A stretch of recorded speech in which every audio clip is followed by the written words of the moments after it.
I'm super excited about this panel. Systemic gender bias online is today's topic. I'm excited to introduce our three panelists as well. So without further ado, I will introduce firstly Cathy Gormley, who is currently working as Principal Solutions Engineer at Resistant AI. So if you want to join me on the stage just here. Resistant AI is a fast-growing scale-up using state-of-the-art machine learning techniques to help prevent financial crime. Cathy has over 8 years' experience in RegTech and consulting, working closely with financial institutions to successfully deploy innovative AML, fraud and KYC solutions. This experience includes various roles within commercial and delivery functions. So we're super excited to have Cathy join us today. Next up, we have Fanny Delaval, who we obviously had earlier, but I'll do a brief introduction for those who weren't here. Fanny is the Europe Manager at BPI France, which is the French Innovation Agency and Public Investment Bank. She works in the Euroequity team, where she coordinates the biggest EU deep tech program for scale-ups and supports over 300 innovative tech startups yearly on finding investors and corporate partners. So once again, a pleasure to have her join us. And lastly, we have the fantastic Aru Anbarasu, who is the Chief Technology and Strategy Officer at Waygate Technologies. So, like I said, Chief Technology and Strategy Officer, Waygate is a Baker Hughes business and world leader in industrial inspection and non-destructive testing solutions.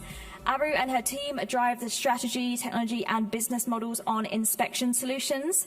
They are also focused on the digital transformation of Waygate Technologies and the company's evolution into a digital inspection solutions provider, taking customers from inspections to insights and from insights to innovation. So I'm going to sit down now, which I'm looking forward to because I've been standing up all day.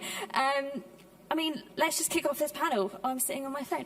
Let's kick off the panel. A warm welcome to you all. Thank you for joining us. This is going to be a super exciting discussion today, I'm sure. I actually had a quote I wanted to read out, which is going to kind of set the premise, hopefully, for today's discussion. I'm going to get it up on my phone.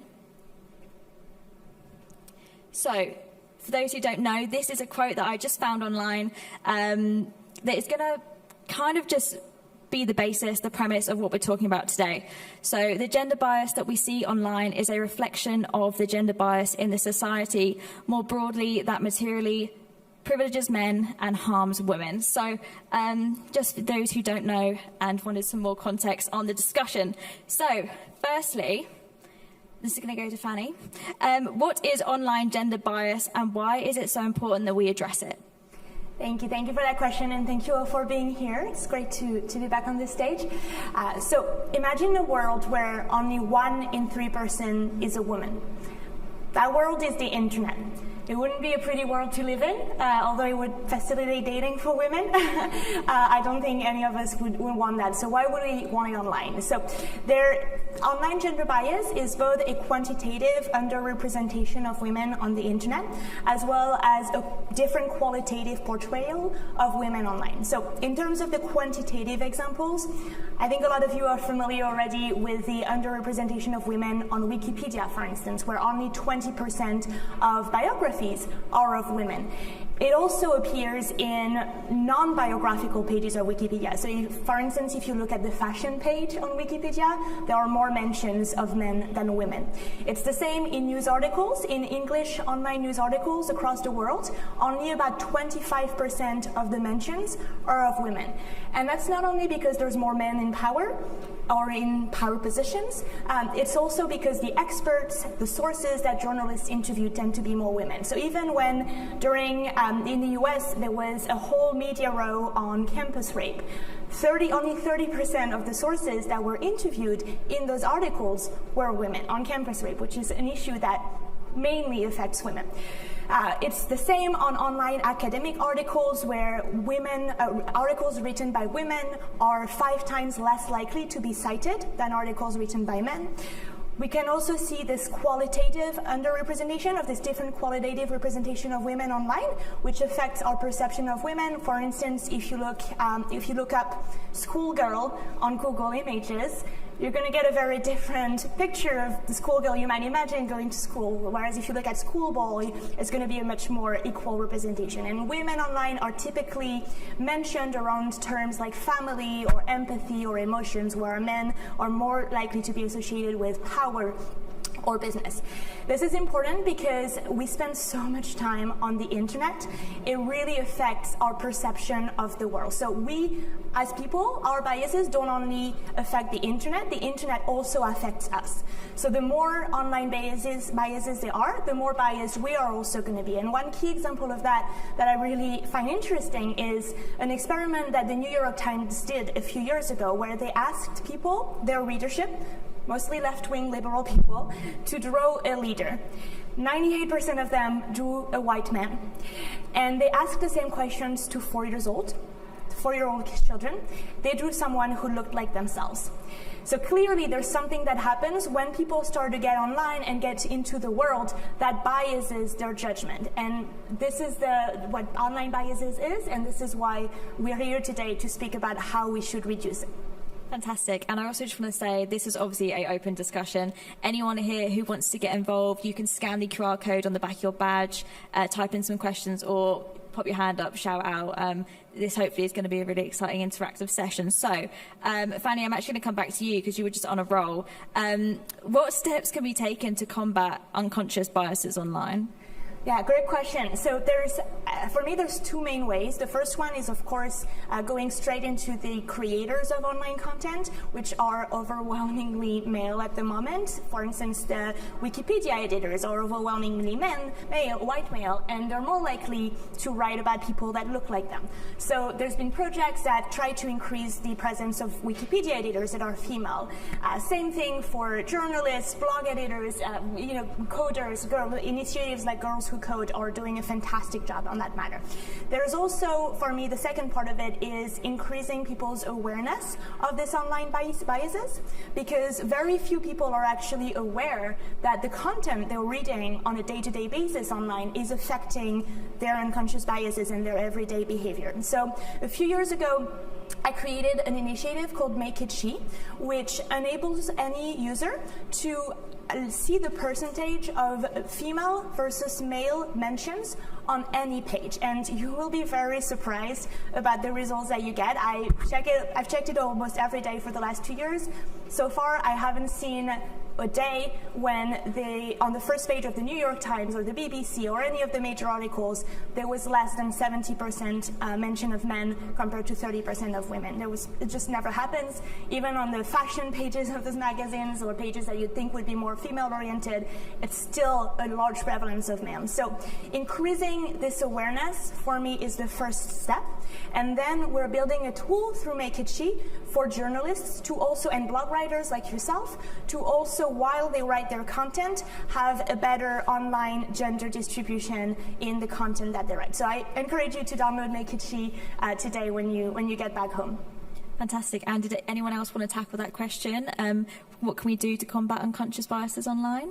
I think one of the things, in addition to what Fanny said, was really doing our bit, right? It doesn't have to be anything big, but there was an example where they said when there's a job opening in the real world, you'll have 5-10 men come up and say, hey, here's my friend, they'd be good for a job, and so on and so forth. But there are far less women who come up, and first of all, they don't put themselves up. Second of all, they rarely are promoting other women or men or anyone at the moment to promote.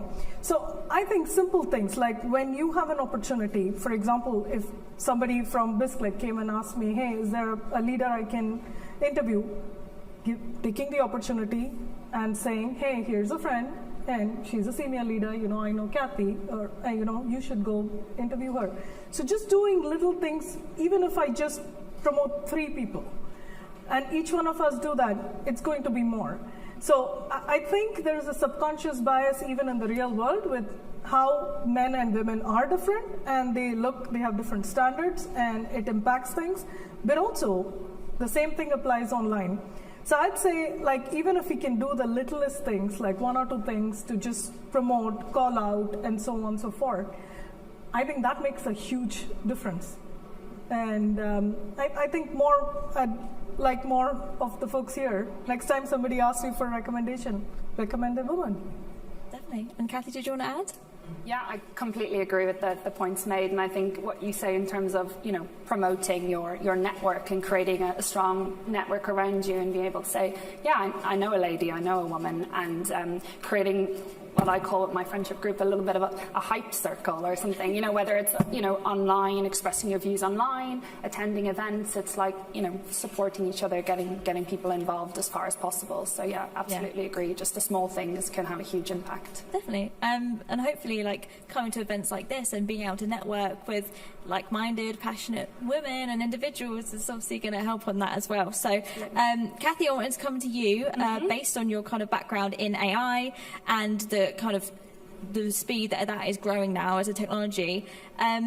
Let's talk about the kind of maybe a potential threat that happens there where AI can now kind of be replicated. The systems can learn this unconscious bias and maybe even not pick it up, for example, with tools like such as yours. So how can these things be avoided in real life? Yeah. So that's a big topic. I think AI has huge power and potential to perpetuate the unconscious biases we see, gender bias being one of them. And I think it's potentially one of the biggest ethical issues we face with artificial intelligence and machine learning. And I suppose the first thing is to understand how these biases find their way into the algorithms, and that's through the data they observe or the individuals designing these systems. And we're all human, so we all hold these unconscious bias, and they find their way into the algorithms, and the algorithms then have huge power to magnify these biases. And you know, the scale and speed at which AI can take force is incredible.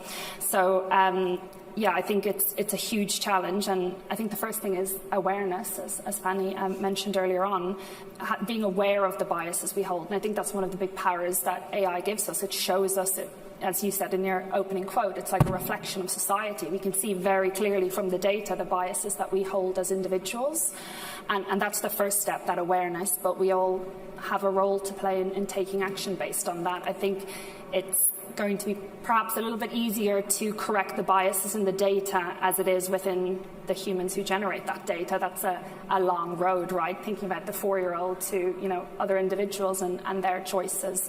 So I think the worst thing we can do is nothing. But yeah, there's huge change need to be made in terms of those who have responsibility for developing these artificial intelligence tools. Yeah. We've had a lot of discussions today, actually, on the stage about this kind of gender data gap, and there not being enough data based on females, and therefore that creating a complete bias. So who's in charge of making sure that kind of gets put in place?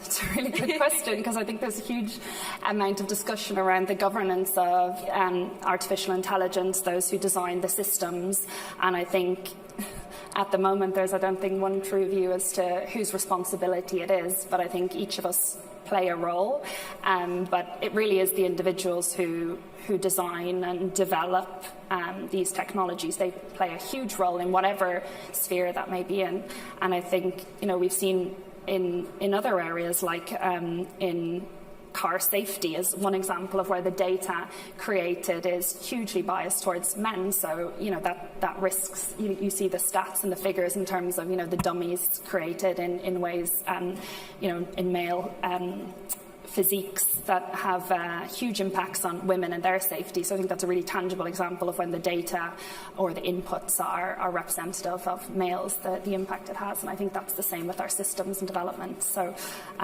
yeah, I don't know if anyone else wants to answer the question as to who owns this or who's responsible. No, I think you gave a great answer. It's really all of us. Of course, I think that the big media companies or companies like Facebook also, I know there's been a big row lately on responsibility of, you know, does Wikipedia or does Twitter have any responsibility for what's published on their platform? I actually do think that they do in many ways, and that they have an extremely powerful role to play also in putting more women forward. I think we were talking about it earlier, actually, of, you know, you go on LinkedIn and you're overwhelmed by male voices that are very interesting, of course, but I'd love to see some of my women experts also putting their voices forward. So I think, yeah, it's all of us, of course, that have the responsibility, but I think the bigger groups and governments also should do more on this topic.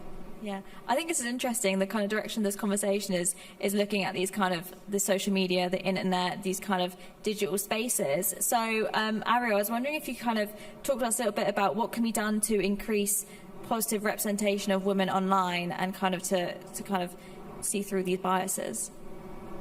I think a big thing we can do online, I mean, when you say online, you're actually also talking about everything from Facebook and, you know, things like that, to more professional things like LinkedIn and so on. And I think the more, and there's a huge, there are two parts of the story. One where people talk about freedom of speech, everybody can say whatever they want, whatever, and of course they shouldn't be saying certain things. And there's, you know, and I think some of these online companies, they take care and they make sure when there are things that are not appropriate, they shut it down. So I'm not saying you should cut the freedom of speech, but at the same time, I think there's a boundary to everything. And you can't force somebody to be positive, but you can obviously make the world a kinder place and cut out when you have nothing to say. If you have nothing kind to say, then don't say it, right? And so I think that's kind of what the companies can do. But at the same time, when you see something online, I always think there's something we can always do. And even though we think it's somebody else or there's more people who can do it, somebody else is more powerful, but I think in your own way you can do something. And I think when you see such things, you raise it, you voice it, and don't let it go, because the more times you're silent, then it's taken as acceptance. So I think calling out when something is wrong is absolutely important. And I know it takes courage. I know nobody wants to do it online because it doesn't look good. But it is important. It is necessary to call out when these things happen. And in terms of showing in a positive light, I think those are things that we talked about earlier, right? So how do you, I mean, there is a voice and women have strong thoughts about things. How do publishers and people kind of get that story out to the world, right? And I think you guys are doing a great job at Bisq, like really reaching out and doing, I think if more people can do that and reach out to stories, there are stories everywhere. They're good, positive stories. You don't have to create one. It's there. It's just making an extra effort to go find them and put them out there. And just off the back of that, I mean, when you see something online you dislike, there's the report tools, there's buttons now, and there's a support that you can actually have where you might speak to an AI and kind of sort it out. So if you do feel self-conscious about using your voice, then there are now these tools coming into play, which are amazing. We do have some questions. Do we have a microphone? This one? That is also feeding the AI well, by the way, by using those. Because if the AI sees many themes, then it'll stop doing it. Talking about online dislike buttons and all, how do you deal with like offline, like casual, you know, like for example, in my team, we are all coders and I'm only female. And at pub, it would be like, oh, Janki, I need to pick your brain. Don't worry, it's not about coding. And then at pub, it's, you don't want to ruin the moment, but then like when men casually comments like that and trying to be funny, and I work equally hard, but how do you like not be the bad person to ruin the moment and still deal with all these things? I feel more than online, still we are struggling with all these casual comments where later on it affects, like when people want to refer to you, half of them will remember like, oh, her colleague told this thing, she might not be that smart or something. So I don't know how to behave in such situation. Thank you. You're absolutely right. I think Kathy brought it earlier. There's a world outside that's actually the world in the online as well.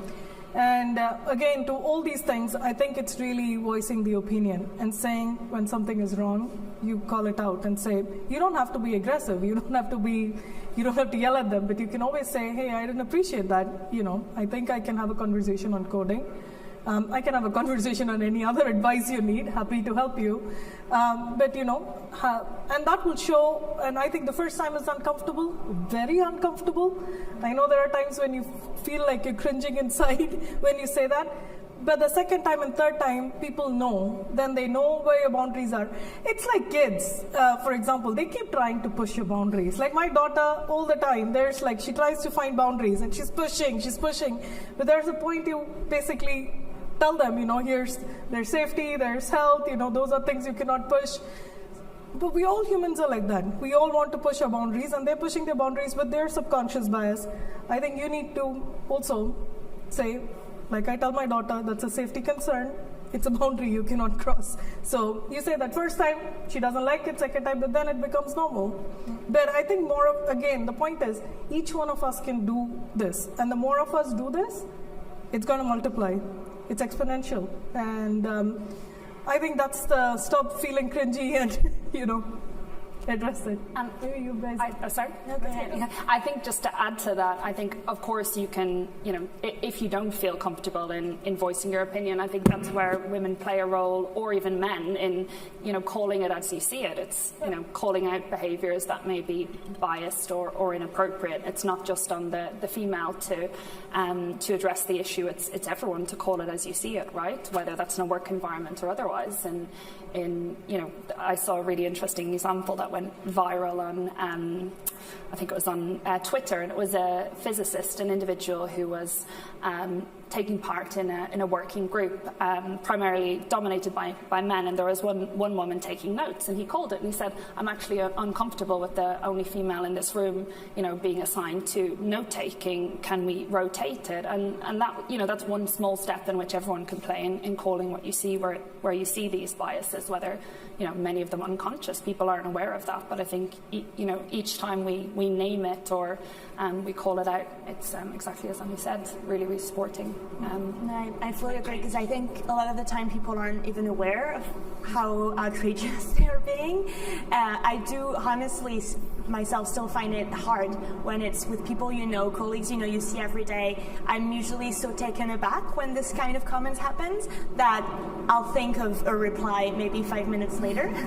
So what I've tried to do more is talk to them after the fact as well and tell them, okay, look, you said this during the conversation, this made me feel very uncomfortable. I didn't react because I was surprised, but I just wanted you to know this. I also feel that it is often easier for me, and I think for women in general, to stand up for other people too. So I've tried to, when I see it happen to another woman, actually react for her in a way, if she's not reacting because she's also taken aback. So I try to do this as well. I'll also joke back at them if they're making something, because sometimes it's hard when if it's a colleague to just say, you don't want to be the person who is too strict or serious, so I'll say it as a joke, but in a joke that makes them understand that it was not okay to say what they say. So I think there's lots of ways that you can personally feel better about preventing this kind of remarks happening in the future, a way that really corresponds to your personality as well. She says sarcasm is a good way to do it, so should use it. I've had a lot of experience.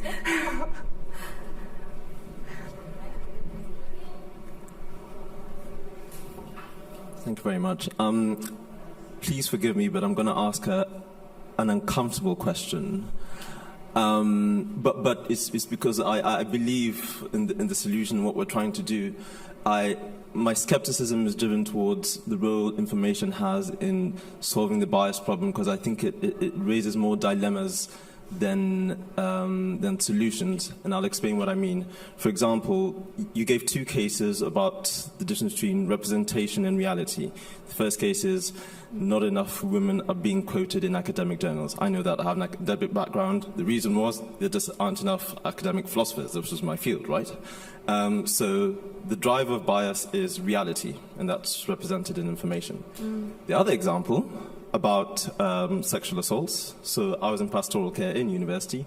If 30% of women are being interviewed in these sort of studies, and they are by far the main victim, the main driver of bias is information, okay, not the reality, right? So information has a very crucial role to play in solving bias. The only problem is people know this, okay? And they see agenda-driven information. The two cases I can think of are Brexit, where I remember lots of really, and I'm not trying to take sides or anything, I'm just thinking about what the role information played. People started began to see how many people paid lip service to socially accepted norms and values, okay? Maybe that's a controversial. My own example, right? I've been the victim of discrimination. I had someone above me, and I know it was discrimination because he basically treated, the cleaning staff, the people, and they were all black. But when I made complaints, I was disciplined, and they even made stuff that I didn't do. And the reason why this is surprising is because this was in an institution, a huge institution. I hope I haven't given too much of my background away.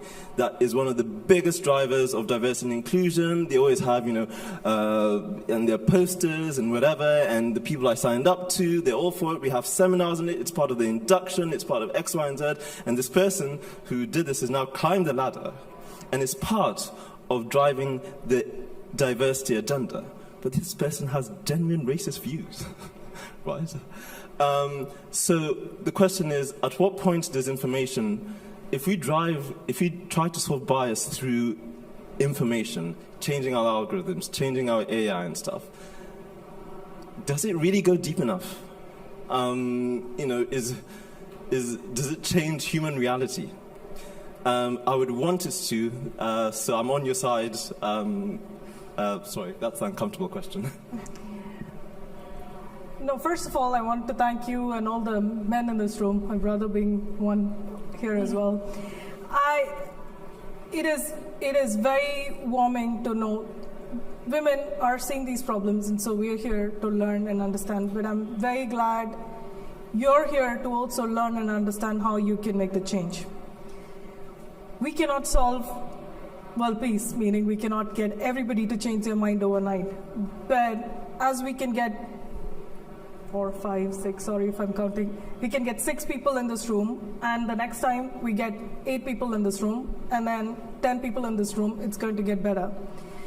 Unfortunately, it's a cultural change, as we say, for all things at work. When we go to digital or something new, or there's a change, it's a cultural change, and it takes time. And there will be people like who you mentioned, and we've seen those type of people too. But I've also seen people who just had subconscious bias, and more awareness and knowledge have changed them to be different. So I think it's really, again, one step at a time, but making better, making progress.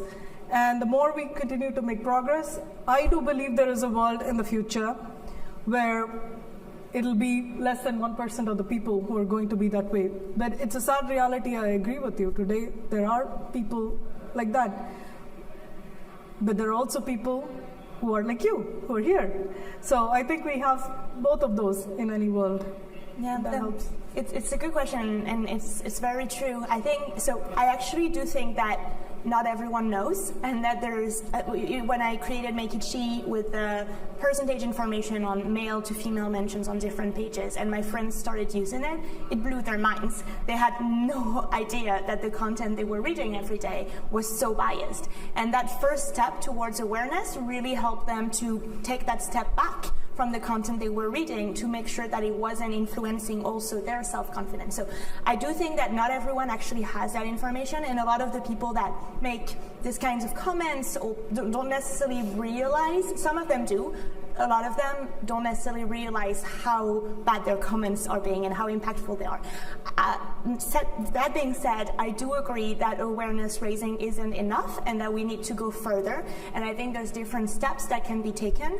by different stakeholders to ensure that. So for instance, I am a very strong believer that having some sort of quotas, for instance, in recruitment or investment for VCs into companies is a really important step to get us to where we want to be, because the more diversity we'll actually see on a day-to-day basis, the more diversity we'll think is normal to have in our everyday life. I also think that there's a lot of trainings that can be done, more than information bias, but to train people on their everyday behavior. So before my current job, I was working for different very big organizations. One of them had a very structural sexual harassment problem.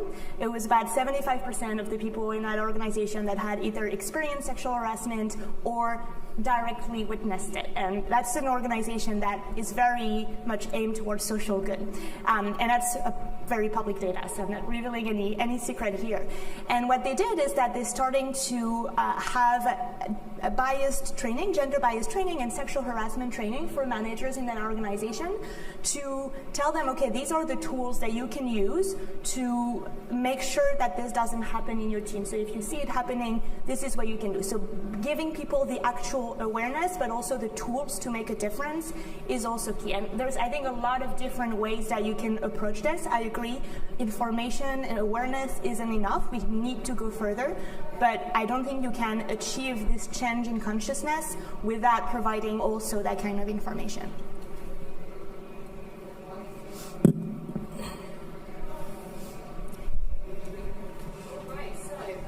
That does actually wrap up today's session. That is the end of our panel. I don't know if anybody had any final thoughts. She has a question. Oh, we have a question. Let's do it. Let me go back. We can do her question on closing. Thank you. Hi, I'm Amarachi Rachel. Thanks for someone, I think, here invited me, so thank you. I'm really enjoying being here in this space. It's sort of related to what you were just talking about, and I've got like floating reflections around it I sort of want to share and maybe intuitively formulate a question, which is sort of around... I really appreciated the acknowledgement of there being multiple, it being an abundant struggle, and there being many tools required, and that direct action is important.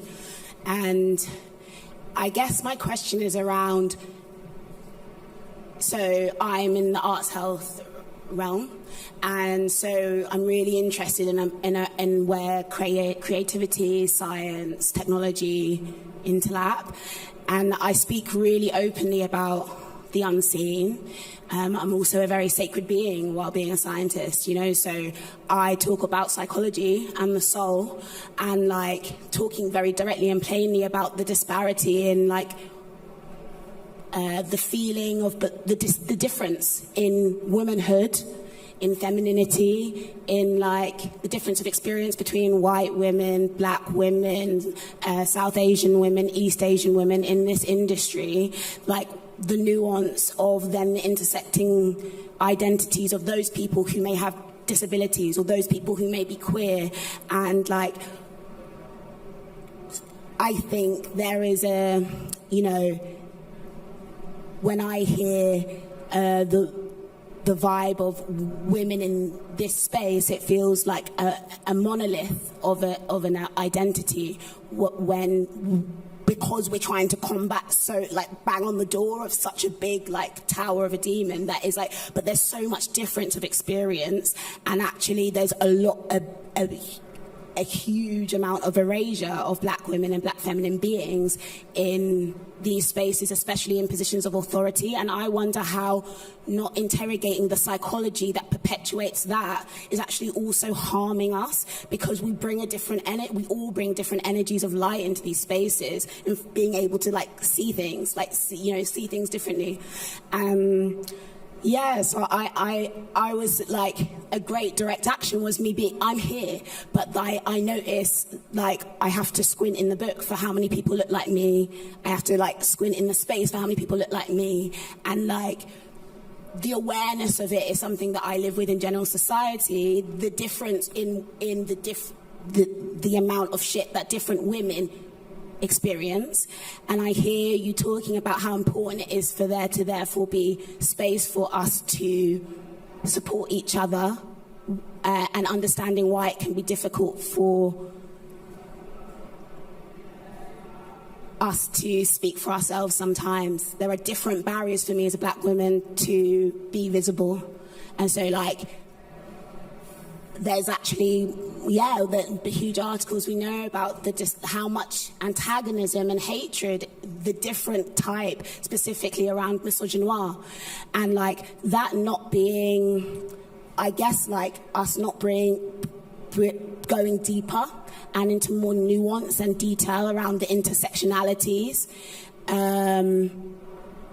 of experience, we're talking about awareness, but it actually keeps it in the shadow, because there's more in the dark than women. There's so much more there about how we bring each other in, and how we get involved in decision making, and what makes people feel welcome amongst womanhood, and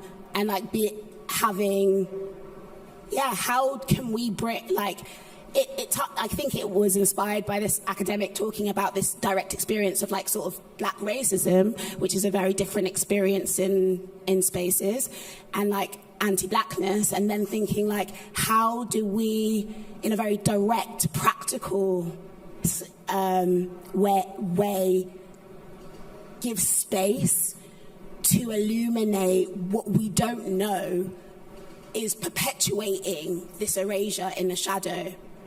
And I think that's a very uncomfortable thing for a lot of the people that are, that fueling and organising these things, to have to confront that, maybe we need to do this, or maybe we're not the best people to handle that, because it's for me as well, as a black woman who has got used to erasure, I actually find it very uncomfortable to be hyper visible, though it's necessary for my voice to be heard. It's a lot for me to stand here. So it can sometimes feel maybe we don't want to, I think there's a real hard, conflict there of how finding ways to reach, to bring uplift and make this industry equitable, and understanding and reflecting what belonging means in this space. So it's not really a question, but it's some reflections on how can we practically uplift black women in technology and science to feel a sense of authority and belonging, and to be hosts and space holders, and to be able to bring a unique perspective to this industry. Thank you. No, I think that's a really, really great point. So thank you so much for sharing that. And I fully agree.